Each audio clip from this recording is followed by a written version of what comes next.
السلام عليكم. كسو دوادا مقال عصب إيا موضوع حساسي ومحي إنترنتكو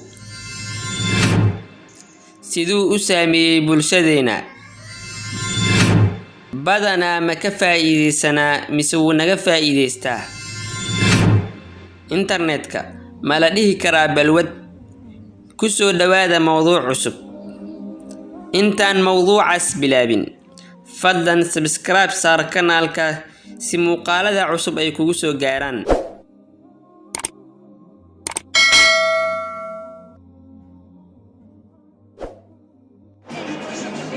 في عصر السرعة والتكنولوجيا يقضي معظم الناس ساعات طوال على تصفح مواقع التواصل الاجتماعي، إلا أن المشكلة الأساسية باتت في إدمان الكثيرين من المستخدمين لمواقع التواصل. إنترنتكو وعالم فرن أو بلاش مايا maahan bilaash gabi ahaantiisaba sida aan u malaynayno marka koowaad aan internet ka soo galnay.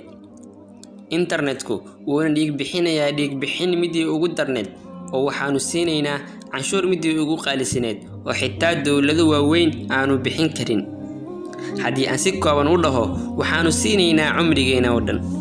haddaad rabtid eeg dadka kugu dhow ama asxaabtaada ama aad garanayso saacadaha tirada badan ay ku dhex jiraan internetka oo waxaad arki kartaa ayagoo habeenkii oo dhan ku dhafraya xitaa qaar aanu seexanin. waa tusaalaha dhow ood indhahaga ku arki karto. culimada nafsiga waxay dhahaan isticmaalka internetka in ka badan 2 saacadood waa xaalad joogteen ama waxa Carabiga lagu dhaho idmaan. haddii xaaladaasi dhacdo waa xaalada joogteenta qofka wuxuu u baahan doonaa dabo. maxaa yeelay qofka gabi ahaantiisaba wax uu weynayaa xakameynta nafsadiisa oo wuxuu badanaa waqtigiisa ku qaadanayaa shaashadaas internetka horteed. haddaan in yar isla fiirino waa maxay balwad. sidaan ognahayba balwadu waa xaalad gaaraysa jirka bini'aadamka ilaa uu ka caadiyeysto waxaas gaaray, ha ahaato inuu sii wado waxaasi ama uu jecel yahay.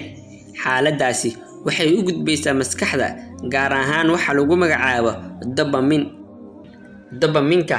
qofka waxay siinaysaa uu xiiseynayo shaygaasi heer ilaa uu ka caado dhigto. taasi ayaa la dhahaa balwad.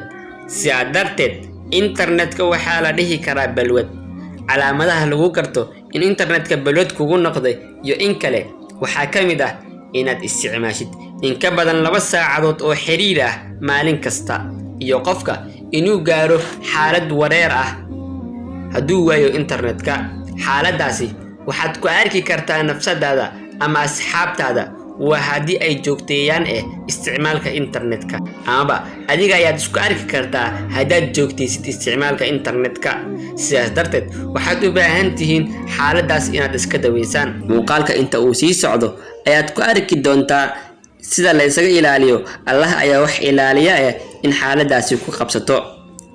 marka internetka ma ahan wax aad bilaash u waa sida nolol maleysiyay. markastoo aan joogteyno waxaanu bixinaynaa wax qaali wuxuu daciifinayaa awoodaheena gaarka oo ma awoodi kartid inaad wax akhriso ama asxaabtaada waqti siiso. waxaad arki kartaa xitaa asxaabta meel isla joogta ama dadka ehelka in mid kasta uu shaashadiisa ku mashquulsan yahay. ma jirto farxadii la haysan jiray ka hor internetka. intaas waxaa dheer in jiilka maanta jooga noqdeen jiilka TikTok waa jiil akhlaaqdoodu eber noqotay marka loo eego jiilashii ka horeeyay. ka waran maxaad u malaynaysaa kuray 7 ilaa 10 jir ama 12 jir marka mobile loo gado? maxaa ka soo baxaya jiilkaas taleefoonada loo wada iibiyay? waa dareemi kartaa waxa ka soo baxaya. sidaa darteed internetku waxaa la dhihi karaa mid saydareeyay ama qabsaday gabi ahaanba nolosheena. aanu imaano sidaan ula dhaqmayno caalamkan mugdiga ee canshuurta qaaliga aanu siinayno. qodobka koowaad, ilaasho waqtigaaga. mar badan ayaad maqashay waqtiga waa qaali, waqtiga waa dahab, laakiin hal mar xitaa si dhab ma u dhaqan gelisay erayadaasi aad waqti kasta maqasho? isku day inaad ku xisaabtanto cumrigaaga si aan wada ognahayba cumrigu waa waqtiga. qodobka labaad, iska ilaali in internetka sii isticmaasho adigoo laga maarmaan u ahayn ama waqtigaaga ku sii lumiso saacado badan.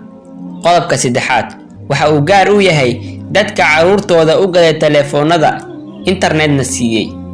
waxaa wanaagsan inaad la socoto waxay caruurtaada ka dhex sameynayaan internetka, inaadan u ogolaan in waqti badan kusii qaataan internetka gudihiisa.